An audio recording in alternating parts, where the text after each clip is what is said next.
రైతులపై రౌడీజం చేయడానికి గూండాల్ని వెంటబెట్టుకుని వైసీపీ నేతలు అమరావతి పర్యటనకు వెళ్లారని అన్నారు హోంమంత్రి అనిత. ప్రతిపక్ష నేతల వెంట వెళ్లిన వారిలో ఎంతమంది రౌడీ షీటర్లున్నారో పోలీస్ శాఖ దగ్గర మొత్తం సమాచారం ఉందని చెప్పారు. ఇది ముమ్మాటికి అమరావతి అన్నదాతలపై రౌడీ మూకలతో చేసిన దాడి అని ఫైర్ అయ్యారు హోంమంత్రి.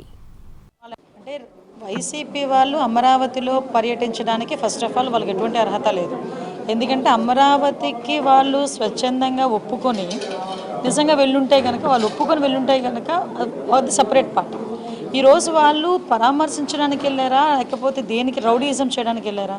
వాళ్ళ వెనకాతలు వచ్చిన వాళ్ళందరూ కూడా రౌడీయిజంతో వెళ్ళి ఆఖరికి పోలీసులు కూడా ఇన్ఫార్మ్ చేశారు, అక్కడ ప్రాబ్లం అవుతుంది, అక్కడ మీరు ఏదైతే పెనుమాక విలేజ్కి వెళ్తున్నారో అక్కడ 90% ఆఫ్ అక్కడ రైతులందరూ కూడా స్వచ్ఛందంగా ముందుకు వచ్చి భూములు ఇచ్చారు. భూములు ఇచ్చిన తర్వాత 1 or 2% ఎవరో అయితే ఉన్నారో వాళ్ళని దగ్గరికి వెళ్ళి మాట్లాడదామని చెప్పేసి వీళ్ళు ప్రయత్నం చేశారు. దానికి గురించి చెప్పేటప్పుడు కూడా అక్కడ అమరావతి రైతులు కొంతమంది ఉన్నారు, ఈ టైంలో మీరు వెళ్ళడం మంచిది కాదు అని కూడా క్లియర్గా చెప్పిన తర్వాత కూడా కావాలని వాళ్ళ మీద రౌడీయిజం చేయడానికి వాళ్ళు రౌడీలను ఎంటబెట్టుకుని వెళ్ళారు.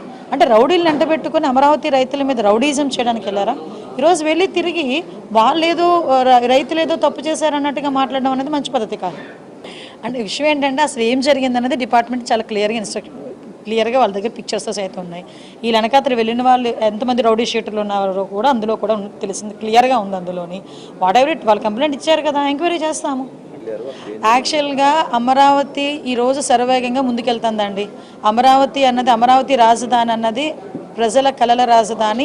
అటువంటి రాజధాని ఈరోజు ప్రపంచంలో నెంబర్ 1 పొజిషన్లో నిల్చోబెట్టడానికి గౌరవ ముఖ్యమంత్రి గారు రోజు ప్రయత్నం చేస్తున్నారు. రోజు ప్రయత్నం కదా, కష్టపడుతున్నాం. ఈరోజు ప్రతి ఒక్కరు కూడా కష్టపడుతున్నాం. అధికారులు కానీ ఇటు ప్రజాప్రతినిధులుగా మెయిన్ కానీ అందరం కూడా అమరావతి 2027 నాటికి పూర్తి కావాలి అని చెప్పి ఒక దృఢ నిశ్చయంతో మేము పనిచేస్తూ ఉంటే దాన్ని డిస్టర్బ్ చేయడానికి వెళ్ళడం తప్పించి ఈ రోజు వరకు ఆ రోజు అమరావతి రాజధానికి వాళ్ళే కదా ఒప్పుకున్నారు. తర్వాత వీళ్ళు 3 రాజధానులు అన్నారు, ఇంటికి పంపించారు ప్రజలు. మళ్ళీ ఈరోజు వచ్చి మావిగాని అంటున్నారు. మరి ఏం మొహం పెట్టుకుని ఈరోజు అమరావతి రైతుల దగ్గరికి వెళ్ళి వాళ్ళు ఏదో పరామర్శ చేస్తారు? నేను ఒకటే చెప్తున్నాను, అమరావతి పూర్తి అయిపోతే వీళ్ళకి కనీసం ఆ సీట్లు కూడా ఉండవు, ఆ మనుగడ కూడా ఉండదు అనే ఒకే ఒక ఉద్దేశంతో వాళ్ళ భయంతో ఈరోజు అమరావతిని డిస్టర్బ్ చేయడానికి రౌడీ మూకలను తీసుకుని వెళ్ళిన సందర్భం తప్పించి అంతకుమించి ఏమీ కాదు. వీళ్ళు కంప్లైంట్ చేశారు కాబట్టి మేము సమగ్రంగా విచారణ చేస్తాం. యాజ్ అ హోమ్ మినిస్టర్గా డిపార్ట్మెంట్ వాళ్ళని కూడా ఇందాక నేను ఇన్ఫర్మేషన్ కూడా అడిగి తీసుకున్నాను. ఇక్కడ ఎవరు ముందు ప్రొవోక్ చేశారు, ఎవరు దాడులు చేశారు అన్నీ కూడా క్లియర్గానే ఉంటాయి. కాబట్టి అందులో ఏది దాచేది అయితే ఇది